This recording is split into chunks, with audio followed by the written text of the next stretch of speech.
morning, everyone. I want to thank my colleague, Tammy Baldwin, Senator Baldwin, for being here this morning. Protect Our Care. Thank you as well for being here. And you know what? We didn't have to be here this morning. We really didn't. The chaos, the corruption, the increased cost that we have seen was first of all foreseeable, totally unnecessary, and we really should not be here today.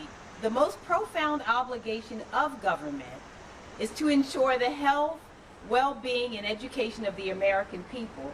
And we're here today because we have seen a disastrous, at least 203 plus actions that have been taken every single day that RFK Jr. has been our Secretary of Health and Human Services, has been taken against the American people.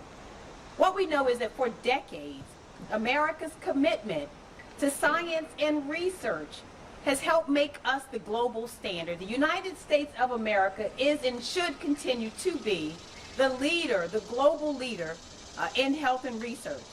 Yet in just 203 different days plus, RFK Jr. has done serious damage to the health of the American people and to generations of investment in America exceptionalism.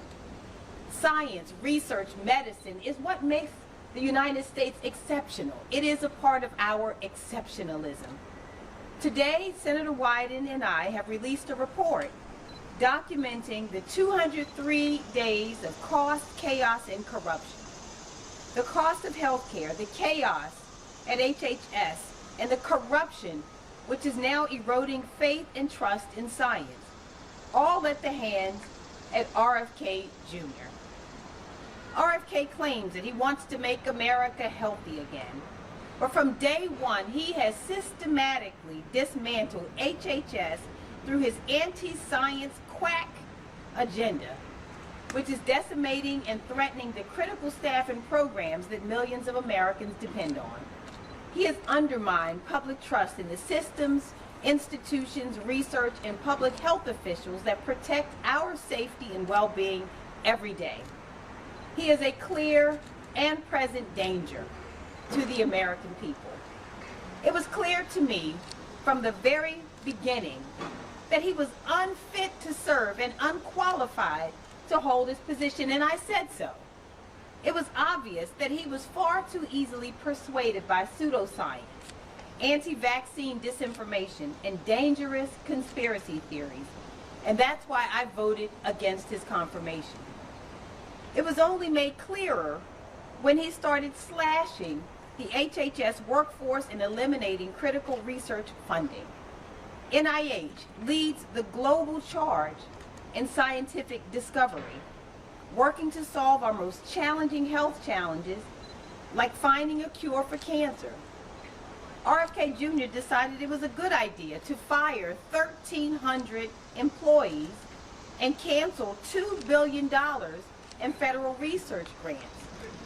This, along with the largest cut to health care in American history, means Americans will not only be sicker, but it means that on his watch, millions will die.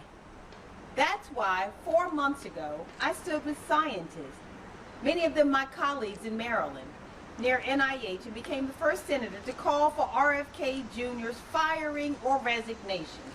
We don't care whichever came first. He absolutely must go.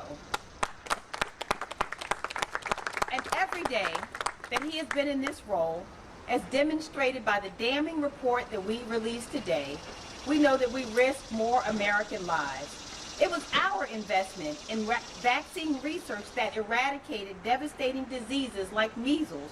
But this year, there have been nearly 1,300 measles cases reported around the nation, the highest number in 33 years.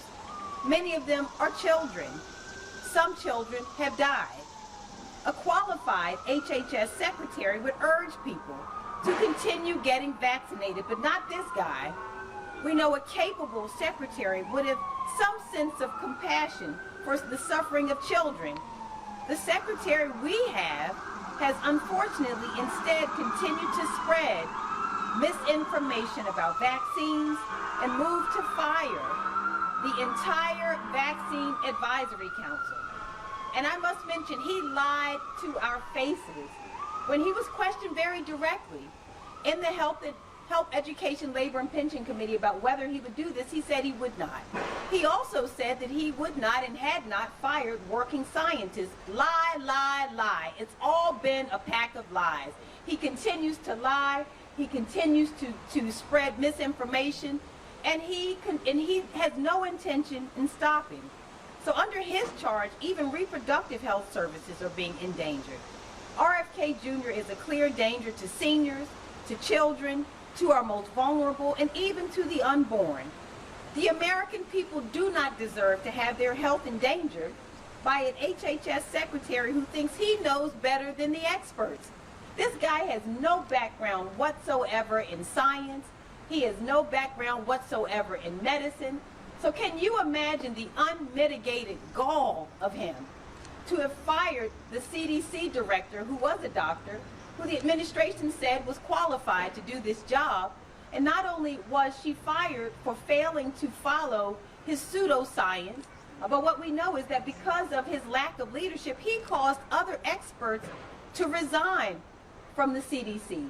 And trust me, these are serious people. Unlike RFK Jr., who is very unserious and unqualified, he is now jeopardizing our health by causing these real experts, the ones who, by the way, led our country through the anthrax time. We're talking about scientists who led also with swine flu. These are real experts and real scientists who are now leaving. So I've said it before, we are repeating again today that RFK Jr. must be fired.